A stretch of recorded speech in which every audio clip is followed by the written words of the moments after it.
Hello, welcome to Understory. Today we're going to take a closer look at the policies between the two major parties, the blue and the red, the Liberal and the Labor, the Pepsi and the Coke, the Coles and the Woolworths. So we're here in the war room to talk about policies because most people don't really get the chance to take an examined look at what the parties are offering. There's a lot of rhetoric, a lot of spin. Mm-hmm. And so the policies tell you a lot about the underlying mindset of the parties. So they really do show the differences between them. They are different in some ways and similar in others. Similar and different. So we'll play a bit of a snap card game, Nick. Mm-hmm. And but we've got our cheat sheets here. We'll go with health to start with, because health has been front and centre last 2 years. So I've got the blue card here. It says reduce the PBS limit by $10. I'm going to raise you on that one. We're reducing the PBS limit by $12.50. Wow, you're so generous. Yeah, I know. But in both cases, in reality, it's going to decrease the maximum price of medicines by around 25%. So and lower the threshold for safety net I've got here, yep. Yeah, but I think that Labor couldn't allow Liberal to go higher than them in any way, so they just took the same pretty good policy and slightly increased it. Okay, and the Liberal Party has already doubled the hospital investment, they say, and improved access to private health, so they say. That's right, and as you can imagine, Labor hasn't really mentioned private health, as they're more likely to mention Medicare in general. They want to add new Medicare urgent care clinics to take the burden off the hospitals. So they're going to have, rather than everyone going to A&E at the hospitals, urgent care clinics, whereas Liberals more funding the hospitals themselves to make them capable to do more. And there's a throwaway here for One Nation who've got a policy which they've already lodged, and it's worth a look. We'll stay with the majors, but One Nation have got a good policy, so worth a look. NDIS remain fully funded for the Liberal Party and the Labor Party? Well, Labor Party, it's rhetoric. They're going to review and reform the NDIS, but they are also going to lift the staffing cap, so the NDIS has the potential to get bigger than what it's currently limited to. And subsidise continuous monitoring devices for diabetics? Labor matched that policy the moment it came out. So they'll do that as well. Is that because there's an increase in diabetes in Australia? Is that what's going on? I'm not sure what's driving it. I think sometimes they just like to have very specific things in their policies. So they can talk to it at a stump speech. Exactly. So it sounds like, at least sounds like, they know very specifically what everyone's going through and where the big issues are. And for all of you diabetics out there, okay. Continuous monitoring of your Continuous monitoring, that's something to look forward to. If you would like. Childcare, families. The family topics are really important to families, not surprisingly.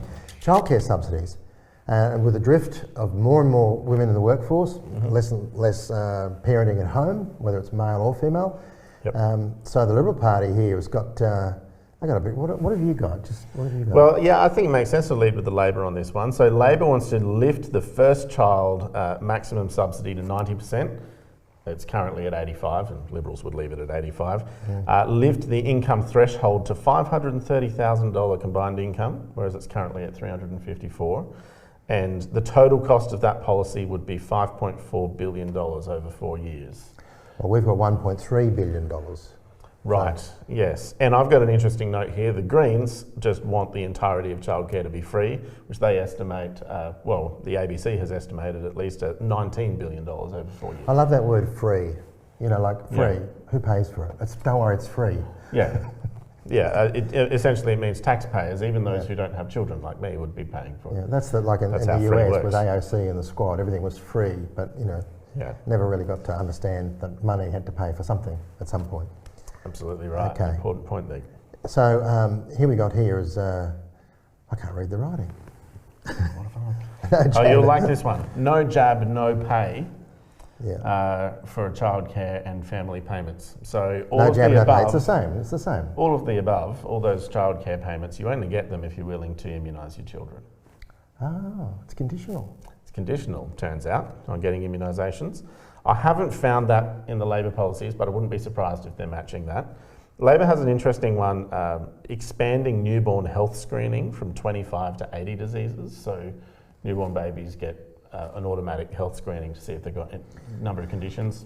Again, another very specific one in the mix. Well, the Liberal Party hasn't done that. They've gone to the subsidising of fertility programs. Yeah. So the Labor Party went specific on the expansion of the coverage, and the Liberal Party went for obviously after the female vote, because last time I checked, females were the ones who had babies, subsidised storage of eggs, embryos and so forth. So That's, you know, that's a bit of a nuance there. They must be thinking that families are concerned about that. To be honest, that was a policy that surprised me, that they would be, as a specific thing listed, that they would subsidise the storage of eggs and embryos for those getting IVF who have a specific concern, a cancer or some other genetic disorder. All of this is part of a broad social trends. Like, they're things that are easy to promise because people want them, but they also have broad social impacts. Yeah, you want to think about whether you really want this. It's a gender message. It's a gender message. Aged care. The Liberals want to take actions on the Royal Commission recommendations, starting with more home care packages, more contact time, 3 hours, 20 minutes per day, and more available nursing time, 16 hours per day. Yeah, so that's one where Labor again took pretty much the same policy, just decided to increase it slightly to show that they care slightly more. So 3 hours, 35 minutes per day. That 15 minutes could make a difference. That 15 minutes could change someone's life. And that's contact time with aged care workers at the nursing home. So it's how long they're being left to themselves compared to having a carer with them. And this is in a market where well, not market, in a society where there's an ageing population, there's an increasing, that demographic is voting. And so this is obviously aiming at the voter, yeah? Yeah, but it's also, obviously there was some pretty bad perception of people being neglected through the aged care system, and so having minima on the amount of time they're actually directly being attended to, you can see why that would be a measure taken. But there's nothing here about staffing, you know, training, compliance, staffing, standards, quality.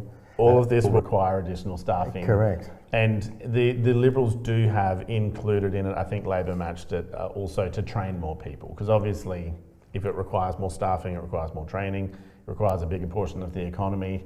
How all that gets paid for and handled, whether it's really doable, who knows, but they've set these objectives.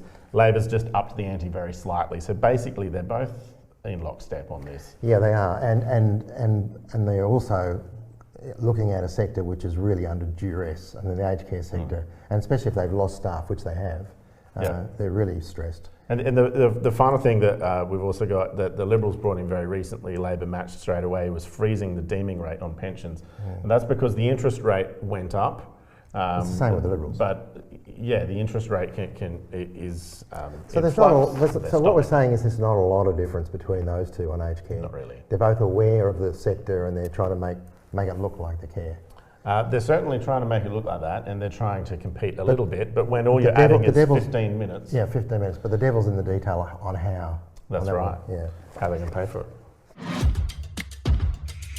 Okay, youth. We'll go to the youth of Australia, and the Liberal Party is very concerned about the youth, and so they should be, with jobs, apprenticeships and skills being their focus, not surprisingly. Sounds important, and school. And schools. They want more school choice. What does that mean, Nick? So school choice means that the Liberal Party, when they give money for a child's education, it goes with the child. And if that child is educated independently by a private school, then there's still funding through the private school system. So it's about funding via private school system, not just public school system. Right, okay. So because there's always been pushback from the Labor Party on private schools. That's right, and that typically is a pretty significant difference between the major parties. It's just a bit of a shimmy, would you say? A bit of a shimmy by the Liberal Party. School choice.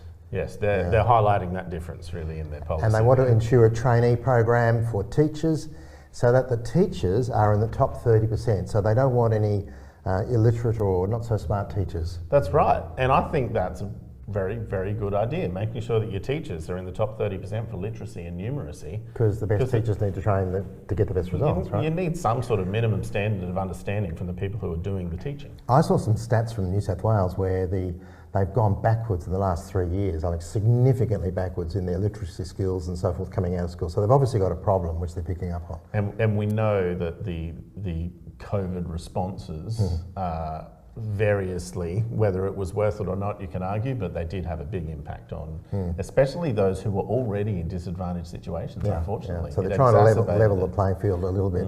And here's one that sort of was a bit surprising, school chaplaincy with a focus on bullying. I guess my question will be, the Liberal Party, what do they mean by bullying and what will be encompassed by that?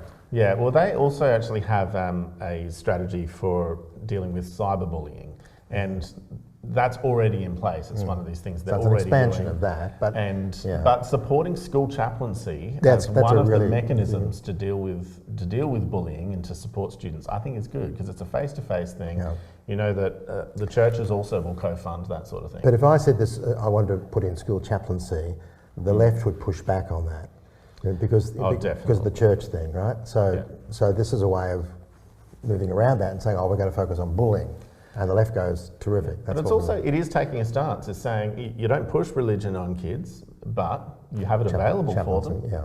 You have that type of support available. Well, the programs already in place are not allowed to mention certain words, but you know, it's about chaplaincy. Yeah, and of course, there's a lot of, in reality, a lot of education is state-based, not federal. But it's great. But it's a good. In my opinion, it's good to see that. And has the Labor Party matched that? Well, Labor Party had a page on their youth policy, which was very different. It didn't talk about education. It said surveys say that the problem with youth is that youth are not taken seriously or listened to. Oh, yeah. So they have a youth engagement strategy. Who says so? Surveys. Oh, surveys. So they have a youth engagement strategy which will ensure that they speak to young people about their policies to make sure young people are happy with them. They have an office for youth they will be establishing and a minister for youth, a federal minister for youth. Who's only 12 years old, but you know. Well, the difficulty is getting him into Parliament, but otherwise, I just thought this was fascinating. Maybe Greta could give some consult. That's right. This is also an underlying worldview difference that you'll see between the left and the right, the respect for youth. I mean, my opinion, when I think about myself as a youth, should I have been consulted? Should I have been taken seriously or listened to when it comes to national policy? No. I had no idea what was going on in the world. That was a shift. Defence and security. The Liberal Party want to allocate 2% of GDP. I think it's about the same with the Labor Party. They support that. And that's 270 billion over 10 years, including 15 billion in cyber security. Cyber security much more important. That's right. That's kind of an emerging field. And the only difference with Labor is that they actually added they want to appoint a cyber security minister, so it's got its own department and direct parliamentary oversight. And 70 new naval vessels made, upgraded and deployed in Australia, so that's 70. We've got a Chinese ship off our coastline, western coastline, so these extra ships. And what makes that particularly important is the capability aspect, that they want to make them in Australia and upgrade them in Australia. Any talk of where? Not that I read. No, it'll be between Williamstown, Adelaide and Fremantle, I suggest. Okay, so we've also got more focus on border security, strong, particularly for drug and trafficking, human trafficking as well. Much more focus on that. You got the same thing? I think there's much. Oh, you haven't got that? No, so they're not concerned about the borders. Interestingly, the Liberal Party basically had 3 different policy pages that all related to defence in some way, and they distinguished between defence and security. Labor, not so much. They don't talk about borders. They don't talk about drug trafficking, human trafficking, things like that. It doesn't mean that they have a different position on it, but Liberals know that that's a thing they've got to address for their base. Yeah, and the Liberal Party here want to allocate 16,500 visas for folks from Afghanistan. So that's well, I think that we owe them. We owe them? Frankly. Yeah. I mean, that's how I felt with the Afghanistan withdrawal. It wasn't primarily Australia's fault. Who's that appealing to, if you want to be cynical about it? Who are they trying to, in your view? To be honest, I'm not cynical about it. I think that one's genuine, that when the Afghanistan withdrawal happened, public outrage was strong, and it was around that time I think they announced it. This isn't a new thing. So it's a national salve. Yeah. Okay. I think we owe them. But the Labor Party hasn't gone there. I think the Labor Party most likely supports that. In a sense, that wasn't an election policy. It's already been in place as a result of what was going on. Yeah. The thing that Labor does oppose is temporary protection visas. They prefer permanent protection visas. It's amazing that the difference on border security would have been one of the most major important discussion points. That's more an immigration policy, not a defence and security. Maybe that's why they haven't articulated it. That's right. And One Nation, it's still a big thing of theirs. They say net zero immigration is a big poll, but between the major parties, it's just not a sticking point anymore. We'll see what actually happens. I was told today there were 23,000 just to go sideways for a moment, 23,000 seasonal workers from the Pacific Islands in Australia. They're increasing it to 40,000. But the Liberal Party actually want to expand it to the ASEAN nations and include more permanent visas in that. I don't know what the quantity is. Right. So that's an extension from this Afghanistan thing. It's for the ASEAN region, right, and the Pacific region. So not just Pacific Islanders, but ASEAN. So it's immigration through an economic program. And what's the difference between the parties on that one and the implications? The Labor Party wants to stick with the Pacific Islands, which is, understandable. And they're more concerned about the geopolitics, it would seem. Well, I think that's the message they're trying to send. We're more concerned about the geopolitics of the Pacific and don't want to shift to the Southeast Asian region and actually build bridges with the Pacific and keep that particular program, seasonal workers, with the Pacific, and give the visas to the seasonal workers, not to Southeast Asians. It was interesting, the Liberal Party is actually, moving sort of north and west. Yeah. I would have thought it was the other way around, but in fact it's not, which is curious. Very interesting. Okay, government corruption. This is a good one. I wonder what they'll have to say on this one, Nick. This is one where for some reason it's a significant talking point, right? Yeah, it is. But the problem is, no matter which party gets in, you start talking about a corruption commission, you're hitting yourself, right? And so. But Morrison has obfuscated on this. He's deferred and delayed on this, and got copped some criticism for it. So they're now coming out and saying they need to do something. Yeah. But it's always, my cynical, this one I will be cynical on, my cynical perspective, always easy for the party in opposition to say that they would have a very strong stance on corruption. Once you're in charge and you realise if anything comes of this, I'm the one in, public hearings. But the policy is fairly vague, more inquiries and blah, blah, blah, blah, blah. It's blah, blah, blah, blah talk. I mean, what will actually happen? What will actually happen once they get back in? So the significant point of difference, both of them essentially are talking about appointing a corruption commission based on things that have happened in the past. That is logical that both of them feel they need to do that. The difference is that with the Labor Party, the National Anti-Corruption Commission, they got different names, but all hearings would be public. Whereas for the Liberal one, it would only be hearings of law enforcement officers that would be public, but public servants that would be private. The Labor one really is a lot more powerful as well to launch investigations instead of just conduct the investigations that the government has launched. And the Labor government... But this is the referees policing the referees. That's right. This is why people have lost confidence in government. We won't make the hearings public. We'll only review things. We won't launch investigations. So I think that's weak, personally. So I'll be cynical. My turn to be cynical. I think the Liberal Party policy is weak. It's rhetoric. I have a slightly different take on it. Well, I'll add one point. So the Labor Party, unsurprisingly here, is also launching a robo-debt royal commission. So give them a chance to directly make inquiries of the immediate preceding government if it happens. The robo-debt was particularly penalise lower socioeconomic groups, and they would say that that's their base. So they're trying to show that they're doing something there and actually make someone... But the thing that always concerns me with anti-corruption agencies and whatnot is whenever subtly we're moving it away from the judiciary, where we have good established practices, and put it in the hands of the executive commissions and whatnot, it becomes a way to kind of counter. That's what I mean. It's the referees policing the referees. They're conflicted. And it becomes very messy, and it goes against him. It becomes a political weapon rather than a weapon of justice. So that's the problem. That suggests to me that political class circling the wagons, making it look like they've done some stuff, but really not doing a whole lot. Not enough, not in my view. And it's very introspective. I don't think it wins votes. No. It's too introspective. Okay. Tiny additional point, I thought this was just funny. Labor has a policy page on the public service. The whole thing is about providing bargaining for public servants and job security for public servants. Oh, that's important. Well, it is important. Okay, climate change, the next big topic, and an important topic, one that really is used to potentially divide the parties. The Liberal Party have had a technology roadmap for a little while, and they're talking about that again. As long as you've got a roadmap, you apparently know where you're going. Net zero by 2050 to 2050, and a 26% reduction in emissions, which is ambitious, would you say? So that's by 2030. So this is where there is the point of difference in the objectives of the two parties. Labor, same, net zero 2050, but they double it. Well, not quite double, 43% reduction by 2030. And So they 26% was ambitious, 40 plus 43 is very, but all of it's eight years away, and so but still, that's a few parliamentary terms away.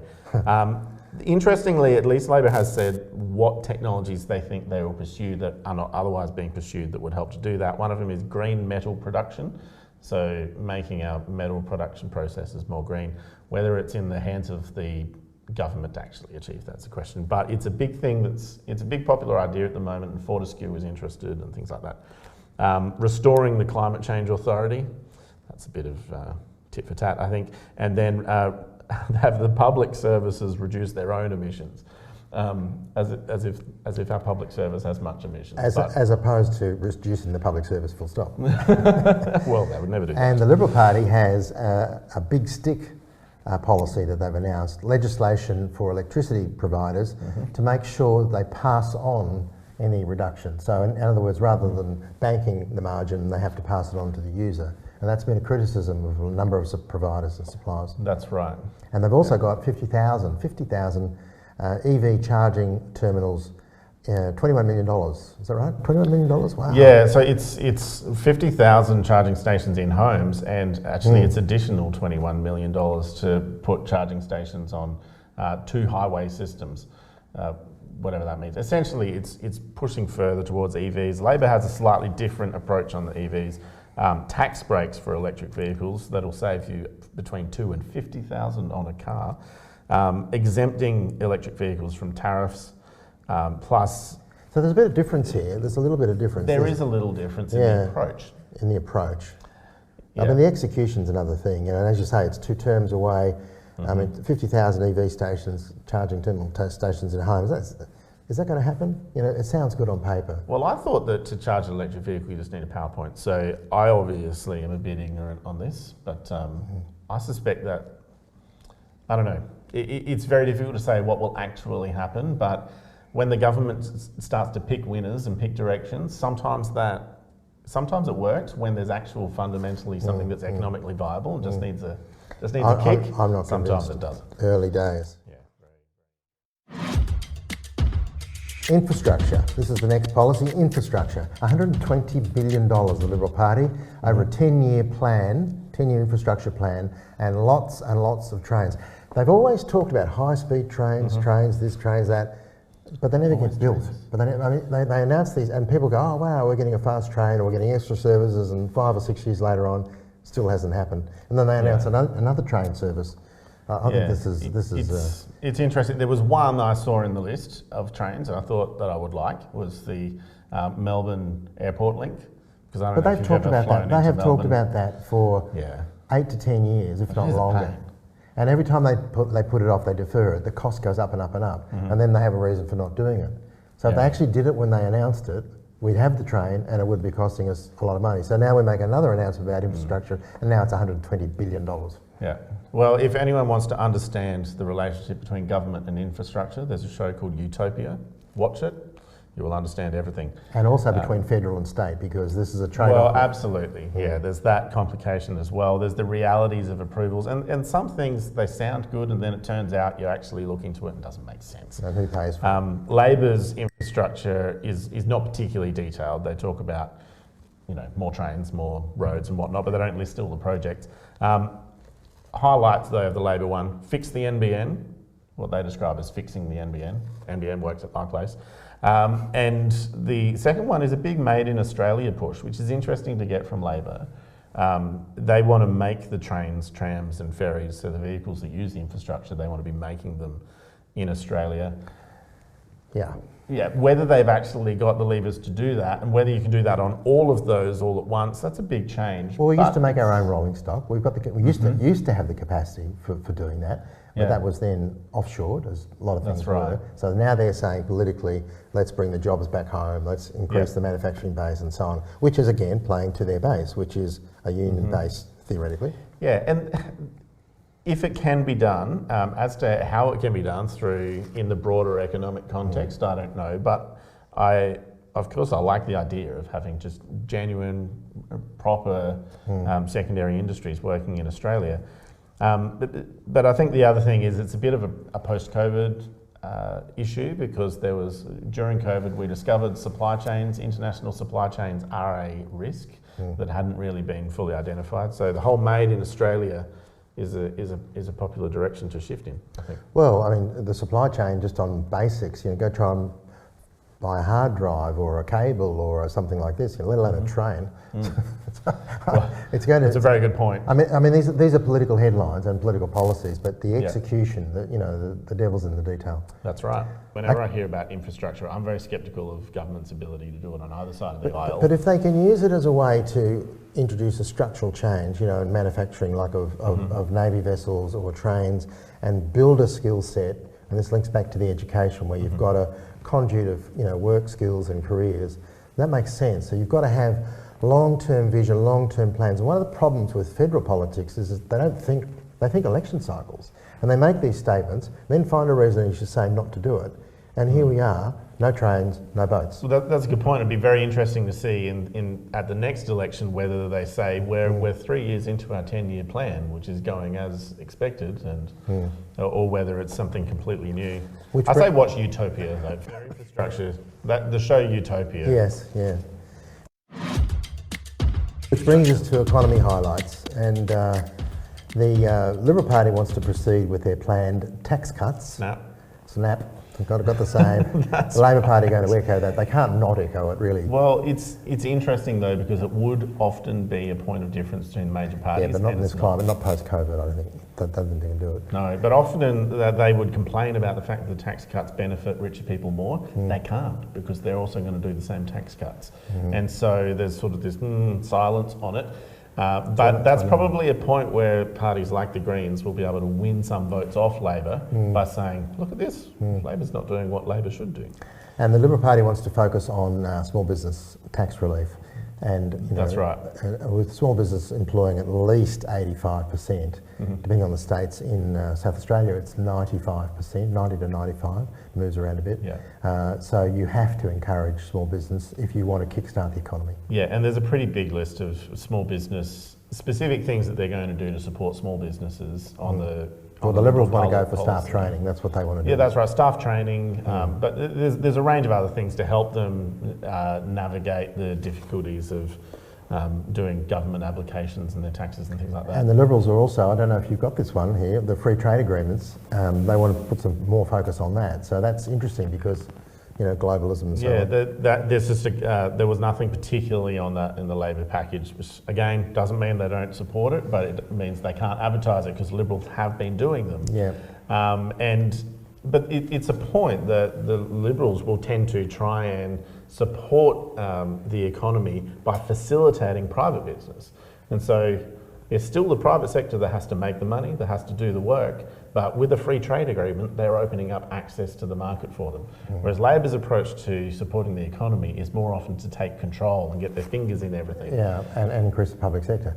That's right, and that's something that I think is significant. So on the small business front, there was a small business section in the Labor's policy says all these things that mean nothing, just like we will recognise the importance of small business when there's disasters and things like that. And the only specific thing was, we're going to, that both of them said was, I think we'll decrease the late payments, the amount of late payments. Well, the thing that I like about the Liberal Party policy is, and I will go out here on a limb, the focus on regional job creation. And so we're talking about regions like Shepparton and, Albury-Wodonga and Bathurst and Bunbury and places like that around the country to actually decentralise the workforce and to build the skill sets up and attract investment and supply chains to those regional areas. So you've got doctors and you've got schools and TAFE systems and so on to actually, so that there's not a drift from country to city, but you've got regions which can sustain growing communities, and Port Augusta or places like that in South Australia. So I think that's a good move. Yeah. So one from mine then, and I thought again this was significant. Both of them speak about creating jobs. We need to create more jobs. Liberal, of course, boasted their low unemployment. Labor had said that Liberal have ruined everything. But when Labor say how they're going to create more jobs, it's fee-free TAFE, so making TAFE free, and 20,000 university placements. And how are they going to pay for that? Well, more deeply, how is creating a university placement creating a job? Well, it is for the Getting teachers. training It is for the doesn't get teachers. you a job. Exactly, but that's the only way. How many people are leaving university and not getting a job? Just because you teach people how to do something doesn't mean they get a job in it.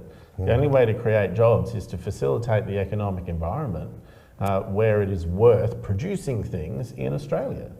And then you need to employ people to do that work. Increasingly, a lot of the university degrees are completely irrelevant to normal kind of society. And that's something that the Liberals actually addressed. They really copped it for. They stuck the line, and it's basically in place now. They really reduced support for university placement in humanities and things like that compared to the more concrete and tactile degrees, things like engineering. So I guess with the economy highlights here, and there's more obviously, in the packages if you want to drill down, is will they actually do this stuff? This is what frustrates the voters. They talk like this, and then you find out of the 10 or so sub-policies, 3 or 4 got bumped, or deferred, or they had a special committee and then they defer it. That's right. And they're excusing away their policies, but it's disappointing. Well, and something that we know also is likely to be a reality of the coming parliament is they most likely won't have a majority in both houses, whoever wins. And if they don't, they may not be able to do the things they promised. And so you can expect that the moment if you have a minority government, you'll have this in a big way. If you have not having both houses, they have to negotiate away from their policy position the moment they get in. Which is why the upper house is so crucial, because you make the policy in the lower house, and then it's under review, it's for review in the upper house, in the Senate. And there's increasingly, it's looking like there's going to be some fairly strong independents. Zoe Daniel, for example, and other people who are putting themselves, they call them the teals, so you're right. I mean, you can have this policy platform and impress, Fred and Sally at the polling booth, but can you actually get it through the upper house? Because if you don't have the numbers, you won't. Which is why the Senate is so important, because not just for blocking things, but for ensuring we don't do crazy stuff. Well, that's right, and I think that's the way I think about my minor party vote. I think if I get my major party preference, which minor party do I want to be pulling them away from what they've proposed? What direction do I want them being pulled in? And that's why you might start thinking, what is the actual position of the Lib Democrats compared to One Nation, compared to the UAP, or if you're looking at the other side and you want it pulled the other way, the Teal candidates, the Greens, etc. What do they actually want? Which is why the major parties, the blue and the red and the green, I'll put, because as far as I'm concerned, it's green and red together. Don't know what colour that makes, but it's not nice. It's not brown. Brown. It's not pretty. Is that those 2/3 parties actually have got this sort of space mapped? Yeah, they don't really want independents. They don't really want minor parties in there because it just messes up the soup, and they can control the game. They're not welcome. The major parties don't want to have to negotiate away from their primary position on things. They don't, and that's why it's so crucial to have the minors and the independents in there, because that's the only control point. Yeah, it's important to get the ones who are, if you're not entirely happy with the major party, it's important to try and get the minor party who you think will pull them in the right direction. Of course, you only have balance of power in the Senate if the blue and the red don't agree and they're voting opposite. If they're aligned... When they're in lockstep. Yeah. You're casting vote against nothing. It's 98 to 2. That's right. Yeah. So that's a bit of a wrap on the key policies. There's more on the websites if you want to check it out. But we're coming into the elections and a few days to go, and this country really needs some parties that are going to be acting with integrity and with certainty. We need certain leadership, and we need post-COVID to come out of an economic malaise. There's been a lot of mental health issues. There's been a lot of decimation of the small business, so I'm not surprised to see attention given to that in every state. And the health system, the ramping, and and the health system in particular is going to get severely impacted in the next 12 months if my theories hold out. So, they've given some attention to that. A lot of the minor parties are saying the same thing, and the major parties in a small way are saying the same thing. Yeah, they won't admit it as much. But well, because they would to some extent, have to take the blame if it's true. Correct, but correct. They are essentially Watch saying this similar space. things. But jobs, health, and for the longer term welfare of this country, education and the youth, which they've all given attention to, and the broader wrap around that is geopolitics, particularly the Pacific, So interesting times ahead, and do your own research, look into the candidates, see what they stand for, their moral character, their integrity, if they're already elected and going up for re-election, how have they voted in the past? Did they cross the floor on conscience issues? Did they stand up for what they believed in? Will we get government in this country that gives us some sort of chance? And what do their specific policies and positions really tell you about their underlying worldview? Yes, and that's where you do find the Labor mindset of more government involvement to create outcomes, whereas the Liberal to facilitate the environment. Theoretically. But you'll find it's not as clear cut. No, it's not. It is That's a bit messy. And on both sides there were policies that surprised me pleasantly, and on both sides there were policies that disappointed me. Yeah, well, I'll go with the disappointment. Thanks for being with us.